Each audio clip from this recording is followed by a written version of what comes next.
नमस्कार मंडळी, आम्ही सगळे फॅमिली नवरी नवरदेवा सोबत जेजुरी दर्शनासाठी निघालो आहोत. घरून निघतानाच आम्हाला भरपूर लेट झालेलं, त्याच्यामुळे इथे पोहोचता पोहोचता आम्हाला 7-7:30 झाले होते.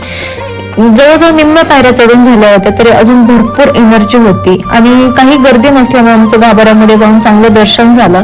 तिथे कॅमेरा अलाव नव्हते, त्याच्यामुळे मी आतमध्ये काही शूट केलेलं नाही. त्यानंतर सगळं दर्शन वगैरे झाल्यानंतर इकडे रवी दादांनी त्यांनी ठरवलेलं आहे, इथे जेवढा काही भंडारा खाली आहे तेवढा सगळं पिशवीमध्ये भरायचं आणि घरी घेऊन जायचं. त्याच्यामुळे त्यांनी सगळं साफ करायला घेतलंय. त्यानंतर नवरी नवरदेवाचं जागरण बंद झालं. जागरण बंद झाल्यानंतर नवरदेवाने लंगर तोडला आणि त्यानंतर आम्ही मोरगावला मयुरेश्वर मंदिरामध्ये दर्शन घेतलं. मोरगावच्या थोडं पुढे निघालं की एक चतुर्थी प्युअर व्हेज हॉटेल आहे. तिथे आम्ही सगळी फॅमिली जेवणासाठी थांबलो होतो. सगळ्यांना एवढ्या भुका लागल्या होत्या, सगळे आतुरतेने जेवणाची वाट बघत होते. जेवण आल्यानंतर जेवणाची एक नंबर क्वालिटी आहे असे कळले, त्यामुळे सगळ्यांनी पोट भरून जेवण केलं आणि घरी पोहोचता पोहोचता 1:30 वाजले.